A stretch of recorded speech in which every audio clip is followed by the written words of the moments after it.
The Lifestyle Show, presented by Selina MacKenzie.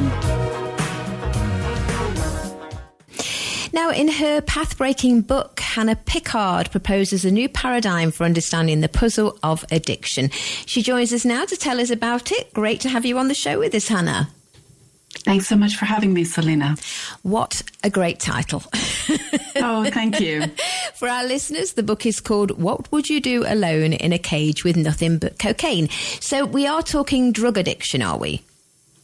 We are, yes. The book is about drug addiction, but I have a liberal conception of drugs. So I think it's important to point out that alcohol counts as a drug, as do many of the things like caffeine or nicotine that we use in day-to-day life.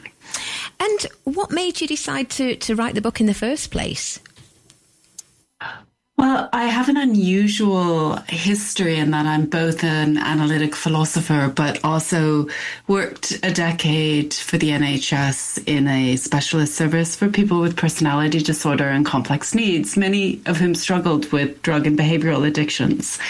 And I guess until that clinical work, I had people in my life who struggled with addiction, of course, like so many of us do, but I had never really given it much thought and had sort of assumed that it just was a brain disease that caused compulsive drug use. Again, like I think many of us do. But when I started working clinically, that idea of addiction just didn't make any sense with what I was observing in people and also what I was observing helped people. So I guess the philosopher in me really wanted to understand what addiction was, and that set me on a path of research and learning that culminated in the book. Yeah, it's interesting. I mean, I don't like it when people say, you know, he or she's an alcoholic or they're drug takers, and it is as if it's a moral failing, because it is an illness. A disease, a brain disease, I don't know. How would you describe it then? It is actually an illness, but not a disease, I guess.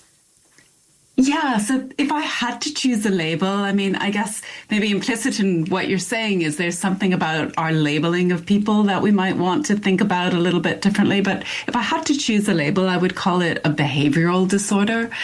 And I guess the really core idea of the book is that if we think of it simply as a brain disease, then to understand it, we simply ought to look to the brain, and to fix it, we simply ought to fix the brain. And that's a really narrow and insufficient understanding and also orientation towards interventions that might help. So I develop an idea of addiction that really foregrounds the idea that it's a specific kind of behavior, drug use. Now, of course, much drug use doesn't count as addiction.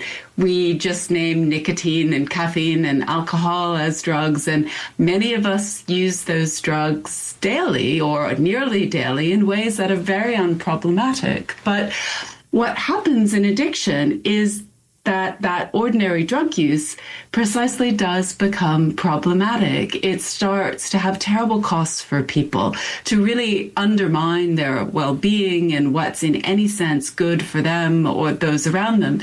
And yet they persist. So that idea of addiction as drug use that has gone wrong, if I can put it sloganistically, is really the core idea of addiction that drives the book.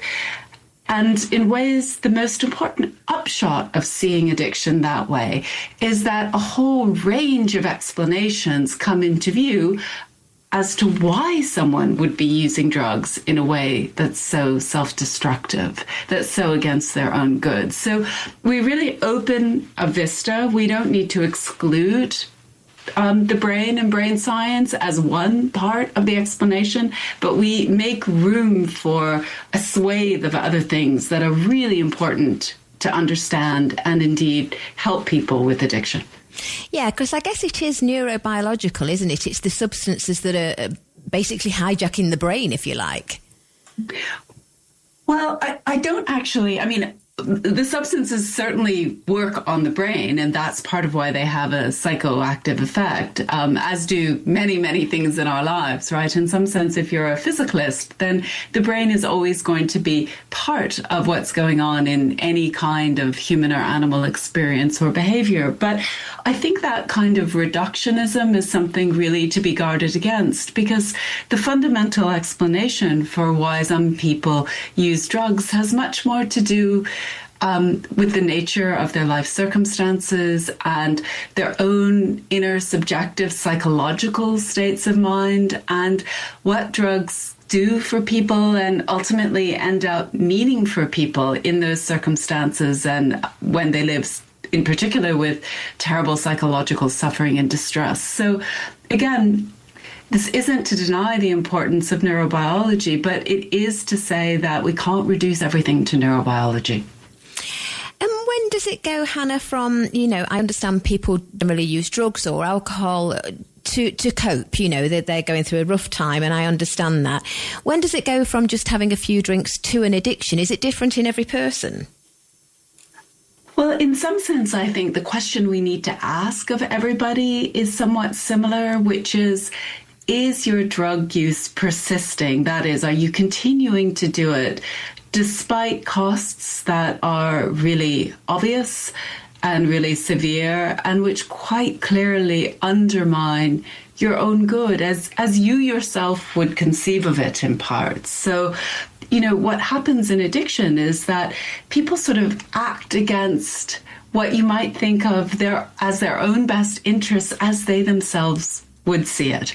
So that is the question I think we need to ask of everyone with addiction. But where exactly someone passes over that line or that threshold will be different for different people. And that's in part because people have different conceptions of what is and isn't good for them. And so the idea of addiction in the book really does center the notion of a person's own perspective on their life and their drug use as key to understanding whether that use is or is not a problem for them. And do you go into the age-old question of how to help an addict? Because that's the difficult part, isn't it, for both the addict and the family and friends? I do that in a number of different ways. So as I said, one of the things that I think is really important about this different way of seeing addiction is the way it opens up a range of different explanations that can help us and a person themselves understand why they would persist in using drugs in ways that are so self-destructive. And those interventions are diverse, and those explanations are diverse, and they each point to different interventions. So the book really catalogues a range of things from self-medication to self-identity to denial to cognitive biases to craving and problems of control. And also something I think is incredibly important to name, but very painful and difficult for us to talk about, which is the way some people use drugs to deliberately self-harm or even potentially to try to commit suicide. So there are cases of addiction that really touch the darker part of human psychology, and I think we need to start addressing that more directly. So the book, in virtue of expanding of our explanations of addiction, offers a range of different locations for intervention, but it also concludes with a part which is very much about how to think and structure a relationship with a person with addiction such that you can potentially help them more effectively while maintaining that relationship. So it ends with what I think of as an ethical or interpersonal framework to give people some conceptual tools to use in those relationships. Mentioning the help from loved ones, what about society? Are we as a society failing to help these people, or are we getting better at it? Well, perhaps we've got a little bit better at it, but I think compared to the knowledge we have and the resources we have in theory, the answer is yes, we are failing to help.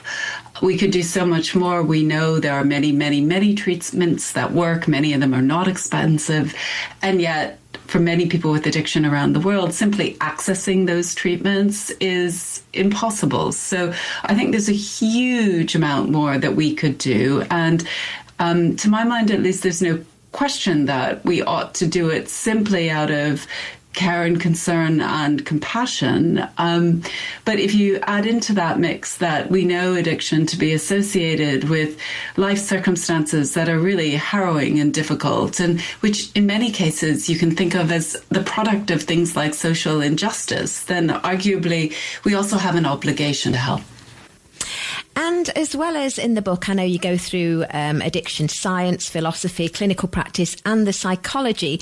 Do we hear the voices of people with addiction themselves? Oh, I'm so glad you asked that, Selina. Yes, we do. And for me, that's really essential because the origins of the book, of course, in a sense, have to do with my own experience in the clinic, which really required working with and listening to what the people I was aiming to help were saying to me. And that orientation towards listening to people who struggle with the condition and what they say about their lived experience and their own understanding of what drugs mean to them and what they're doing in their lives is really a running theme throughout the book. It's sort of the origins of the heterogeneity of explanations and diversity of interventions that I end up proposing. So I think that recentering of our understanding addiction onto the voices and experience of people who live with the condition is absolutely essential. Well, the result of the book is understanding and treating addiction and a fresh way of thinking about responsibility, blame and relationships with people who use drugs. The book is called What Would You Do Alone in a Cage with Nothing But Cocaine? A Philosophy of Addiction, and it's by Hannah Pickard, who we're speaking to now. As always, we're selling it in our bookshop on TRE.radio. And Hannah, do you have a website as well? I do. It's www.hannahpickard.com. Well, it's certainly been an eye-opening interview. Thank you very much for joining us today. Thank you for having me. Take care. Bye-bye.